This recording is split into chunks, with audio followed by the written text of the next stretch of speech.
Nesse vídeo eu vou trazer para vocês uma informação relacionada ao Ibovespa, uma informação relacionada à PEC de transição, um fato relevante de Eletrobras, um comunicado ao mercado de PetroRio, Prio3, uma informação relacionada ao IFIX e o que está acontecendo com os fundos imobiliários, e aqui também uma informação relacionada aos bancos ao redor do mundo. Então vamos ao vídeo. Salve, salve, investidores! Como é que vocês estão? Sempre lembrando que antes de continuar, você clica no botãozinho vermelho de inscrever-se para ajudar esse canal, tá bom? E na presente data, dia 5 de dezembro, o Ibovespa teve uma queda forte. Você percebe aqui que a queda foi superior a 2%, 2,25% de queda. O Ibovespa foi puxado pela maioria das ações. Oi, por exemplo, caiu 10%, varejo caiu mais de 5%, IRB está 66 centavos, virou uma piada já. Petrobras caiu 1%, Vale caiu quase nada. E toda essa queda está ocorrendo pela alta expressiva nos juros futuros. A expectativa de juros no país não é nada boa, é de alta, principalmente com o avanço da PEC de transição, que foi pautada no Senado Federal para ser votada na quarta-feira. Portanto, a PEC de transição avança no Senado e pode ser aprovada ainda neste mês, antes do fim da sessão legislativa e ir para a Câmara dos Deputados. Qualquer novidade, nós vamos trazendo para vocês aqui no canal, então ativa o sininho aí embaixo para não perder nenhum vídeo. E prosseguindo aqui com a Eletrobras, ela publicou um fato relevante informando o seguinte, que o seu conselho de administração resolveu submeter aos acionistas titulares de ações ordinárias, ELET 3, a proposta da administração em Assembleia Geral Extraordinária, que vai ocorrer no dia 5 de janeiro de 2023, e essa proposta visa o seguinte: resgate da totalidade das ações PNA, ações preferenciais classe A. Por que então foi proposto esse resgate da totalidade de todas as ações preferenciais classe A? O fundamento é a autorização prevista no Estatuto para isso e visa a racionalização e a simplificação da sua base acionária, bem como a redução de custos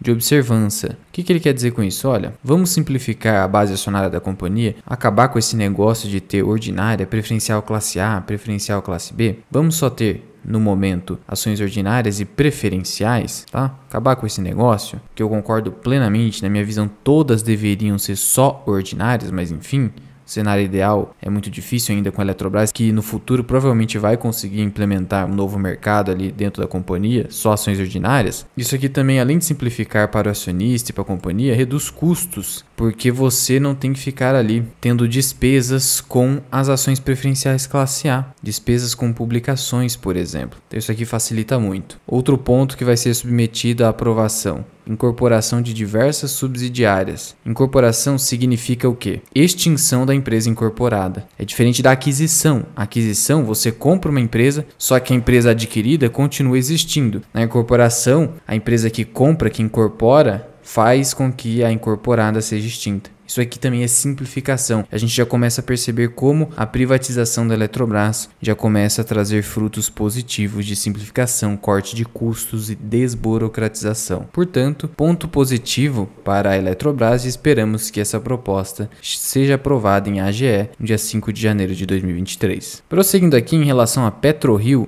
ela trouxe um comunicado ao mercado informando a alteração de participação acionária relevante. Então ela comunica ter recebido da BlackRock, que é uma acionista da companhia, que é, como diz o Barsi, a dona da bolsa, não só da nossa bolsa, do mundo inteiro. A BlackRock compra tudo, né? Só para ter o controle de tudo, pelo menos uma participaçãozinha de cada empresa relevante em diversos países. Ela mandou uma correspondência para a PetroRio informando que passou a deter mais de 44 milhões de ações ordinárias da companhia. A PetroRio está no novo mercado, representando quase 5% do capital social. Então hoje a BlackRock tem uma posição relevante aqui na PetroRio. E aí você pode estar se perguntando, significa que a PetroRio está barata? Não necessariamente, a BlackRock compra tudo, como eu falei para vocês. E olhando-se aqui para a PetroRio dentro do Investidor 10, o que nós temos em relação aos seus indicadores? Uma relação preço-lucro de quase 10 vezes. Já não há grande upside aqui. Ela realmente já não está mais descontada. O preço justo pelo critério do Graham é de R$30. E você vê como é raro empresas superarem o preço preço justo do grão, desde que não estejam ali no setor de tecnologia, por exemplo. Então, de fato, eu não considero que PetroRio esteja barata, mas ela realmente é muito tentadora. Por quê? Só nesse ano subiu 70%.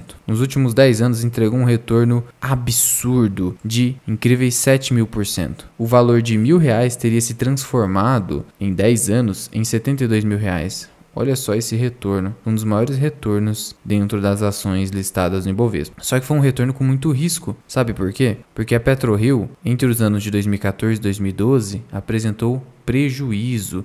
Então, dentro aqui do checklist do investidor Buy and Hold, dentro do investidor 10, isso aqui é muito bom, você percebe que não é uma empresa que nunca deu prejuízo. Então, isso complica um pouquinho. É uma empresa hoje que já nem é mais uma small cap, já superou esse patamar faz tempo. Mais de 30 bilhões de reais vale essa empresa, com um patrimônio líquido inferior a 10 bilhões, então o risco aqui é elevado. Então, hoje eu fico de fora da PetroRio. Não estou dizendo que é uma empresa ruim, é uma empresa excelente atualmente, mas o preço me deixa de fora. Eu não vejo grande upside para a companhia. Veja só a explosão do crescimento da receita da companhia. Saiu aqui em 2020 de 1,9, quase 2 bilhões de reais para 7 bilhões de reais. Você acredita que ela pode ainda explodir em receita? Acho muito difícil. E aqui foram momentos em que a empresa teve prejuízo. Então você percebe que há volatilidade de lucros na companhia. Daí a razão pela qual ela deve compor uma carteira de oportunidades, até porque ela nem paga dividendo. Ela usa todos os recursos para reinvestimento no próprio negócio. Sendo então uma empresa da carteira de oportunidades, precisa ser uma oportunidade, precisa ser muito barata, o que não é o caso, na minha visão atualmente, de PetroRio, não é nenhuma recomendação. Prosseguindo aqui em relação ao IFIX, o IFIX tem caído muito e os fundos imobiliários no geral, em especial os de papel, e muitos investidores têm estado ali com dúvidas a respeito dos fundos imobiliários, porque eles estão caindo tanto assim. Só no último mês ele acumulou uma queda de 3,28%, algo muito próximo do Ibovespa. Só que como o IFIX tem uma volatilidade bem inferior, os investidores ficam aí um pouco receosos. Estou aqui para explicar o que está acontecendo. O primeiro ponto é que novembro foi o pior desempenho desde a pandemia, em março de 2020, para os fundos imobiliários. O IFIX, em novembro, registrou uma queda de 4,15%, então já teve uma recuperação, sendo que durante 4 meses os fundos imobiliários vinham tendo alta. Isso foi gerando ali uma euforia entre investidores. Veja só, olha só essa alta expressiva no IFIX. Isso aqui é raro de acontecer. Muita gente comprou aqui nesse fundo. E aí não está preocupado, porque comprou num momento bem mais favorável aos preços atuais. Então o problema é você ficar ali comprando nesse oba-oba aqui e depois você vai ver os preços despencando mesmo. E os principais fatores que estão influenciando a queda no IFIX e nos fundos imobiliários em geral, é a rotação setorial, ou seja, o pessoal fazendo ali giro de carteira. Essa besteira aí de, subiu muito, vou trocar. Os meus fundos de tijolo subiram demais, vou trocar para papel. Ou os meus fundos de papel subiram muito, vou trocar para tijolo. Ou então vou trocar fundos imobiliários por renda fixa. Esse tipo de coisa. E principalmente o aumento dos juros futuros. A gente está vendo que Bovespa está sofrendo muito com a expectativa negativa de furo do teto de gastos da União, através ali da PEC de transição. Isso, além de gerar um risco fiscal muito evidente, traz íncito um risco político que afasta investidores estrangeiros. Quem vai querer investir num país que não tem compromisso com o fiscal? E aí então os juros acabam subindo porque o prêmio pelo risco precisa ser maior. E o que é o prêmio pelo risco? O juro. E essa rotação veio muito clara entre julho e setembro, quando o pessoal saiu vendendo fundo de papel para comprar fundo de tijolo. E a gente viu isso acontecendo. As maiores quedas estão ocorrendo justamente com os fundos de papel, os fundos lastreados em dívidas. A gente sabe também que teve ali um período de deflação, que gera uma queda também nos fundos de papel, que tem ali as suas dívidas atreladas a IPCA. O aumento nos juros futuros atinge toda a renda variável. Então você viu que tanto IFIX quanto Ibovespa estão caindo com isso. A expectativa de juros lá nas alturas faz com que os ativos de risco caiam. Isso é completamente previsível. E você não deveria se preocupar com isso, porque isso aqui acontece a todo momento. Então, fique tranquilo, seus fundos imobiliários não estão perdendo seus fundamentos, não está havendo uma quebra geral, só está ocorrendo ali um movimento natural dos ativos por conta de fatores macroeconômicos especulativos no momento, mas que podem se concretizar. E aí o mercado já se antecipa esse movimento. Então, quando ocorrer ali a aprovação da PEC de transição, você não vai ver os ativos de risco despencando. Pode acontecer uma leve queda e um pouco mais de aumento nos juros futuros, mas não vai ocorrer ali uma explosão, porque o mercado se antecipa esse movimento. O mercado já está esperando isso, então por isso que já está tudo caindo. E aí o investidor que se aproveita desses momentos de desespero acaba aí pegando ativos mais descontados, aproveitando oportunidades para melhorar o seu preço médio. E em relação aos bancos, segundo a Moody's, que na minha visão é uma excelente empresa e a melhor agência de classificação de risco, embora haja um aumento na inadimplência pelo mundo, não só aqui no país, que impactou nos resultados dos bancos,